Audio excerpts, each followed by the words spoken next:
कश्मीर घाटी में आतंकियों के खिलाफ सेना का ऑपरेशन चल रहा है। पिछले 45 दिनों में सेना ने अब तक 51 आतंकियों को चुन चुनकर ढेर कर दिया है। अब तक 51 जहन्नुम में पहुंचाए जा चुके हैं।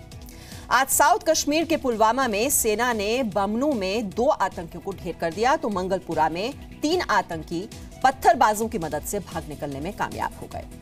जो तीनों आतंकी भागे हैं उनमें हिजबुल कमांडर रियाज नाइकू और सैफुल्ला पुल शामिल हैं। रियाज नाइकू पर 12 लाख रुपए का इनाम है। और इस बीच जम्मू कश्मीर के अनंतनाग में आतंकियों ने पुलिस पार्टी पर हमला किया है। इस हमले में जम्मू कश्मीर पुलिस का एक जवान गंभीर रूप से घायल हो गया है। हमले के बाद सुरक्षा बलों ने इलाके की घेराबंदी कर दी है और आतंकियों की तलाश वहां पर की जा रही है। वहीं दूसरी ओर बमनू इलाके में चल रहे एनकाउंटर में सेना के एक जवान को गोली लगी है। यह एनकाउंटर अब भी जारी है। बमनू में 44 RR और SOG की साझा कार्रवाई में अब तक 2 आतंकी मारे गए हैं और एक आतंकी अभी भी घिरा हुआ है। आतंकियों के छिपे होने की पुख्ता जानकारी मिलने के बाद सुरक्षा बलों ने कॉर्डन और सर्च ऑपरेशन चलाया।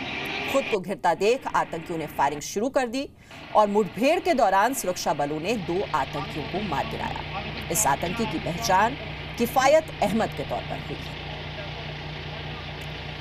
हमारे सहयोगी खालिद हुसैन इस वक्त हमारे साथ हैं इसी खबर पर और जानकारी के साथ। खालिद, जरा हमें डिटेल्स दीजिए। ये 2 आतंकियों को मार गिराने में सुरक्षा बलों को कामयाबी मिली है। किफायत अहमद, इसके बैकग्राउंड में कुछ और जानकारी दीजिए।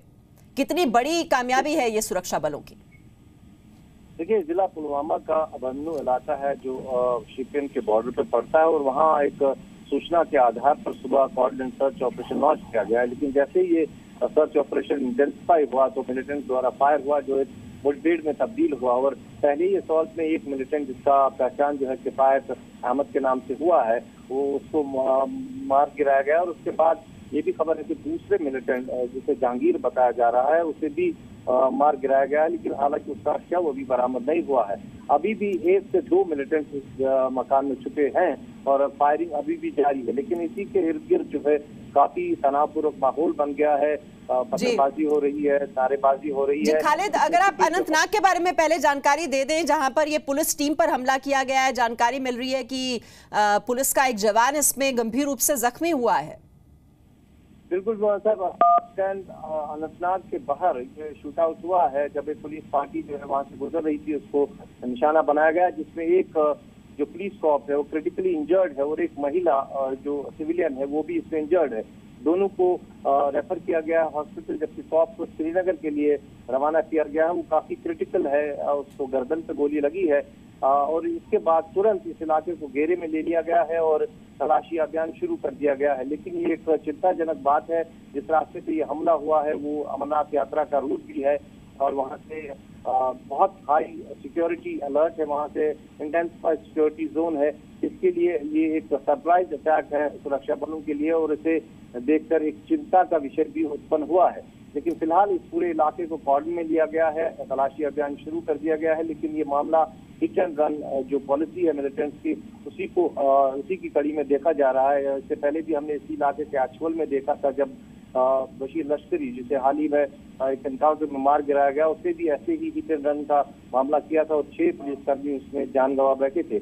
यहाँ पर भी ऐसा ही एक केस सामने आया है, पुलिस पार्टी पर हमला हुआ है जिसमें एक कॉप जो है क्रिटिकली इंजर्ड है और एक महिला इंजर्ड है। दोनों को शिफ्ट किया गया। जाहिर तौर पर खालिद, अब जो आतंकी हैं वो बौखलाए हुए हैं और बदला लेने की कोशिश कर रहे हैं। पुलिस पार्टी पर बार बार ये निशाना साधा जा रहा है। अब जो सुरक्षा बल हैं वहां पर वो अब किस तरह की स्ट्रैटेजी वहां पर अपना रहे हैं? आप जैसे बता रहे हैं कि यात्रा का रूट भी वही पड़ता है, ऐसे में यात्रियों को भी एक बड़ा खतरा हो सकता है। इससे निपटने के लिए अब स्ट्रैटेजी में किसी तरह का कोई बदलाव आप देख रहे हैं ग्राउंड पर? देखिए, अभी हमला हुआ है लेकिन जैसा मैंने कहा एक सरप्राइजिंग हमला है क्योंकि ये एरिया और ये रूट काफी इंटेंसिफाइड सिक्योरिटी जोन माना जा रहा था जब से यात्रा शुरू हुई है। और CRPF और जम्मू कश्मीर पुलिस और साथ में सेना और BSF सबको ये जिम्मेदारी दी गई है कि इन सभी रास्तों को जो है पूरी तरह से सैनिटाइज किया जाए। लेकिन अब ये हमला हुआ है, इसके बाद से निसंदेह ही सुरक्षा प्रबंधों में कुछ परिवर्तन जरूर होगा। माथापच्ची होगी कि कैसे इन हमलों से बचा जाए। लेकिन इसमें यह है कि टारगेट जो है सीधा पुलिस पार्टी थी जैसा हमने देखा कि लगातार पुलिस पार्टी उनको निशाना बनाया जा रहा है। और ये भी माना जा सकता है कि बशीर लश्करी के बाद फिराक में थे, आज जो मिलिटेंट 2 मारे गए हैं उसके बाद मिलिटेंट जो है फिराक में है कि कहीं ना कहीं वो अपनी प्रेजेंस दिखाएं और हमला करें। और वही उसी के चलते हमने ये देखा है कि अनंतनाग के बस स्टैंड में हमला हुआ है, जिसमें एक कॉप क्रिटिकली इंजर्ड है। जी मोहन। जी शुक्रिया इस जानकारी के लिए। तुरंत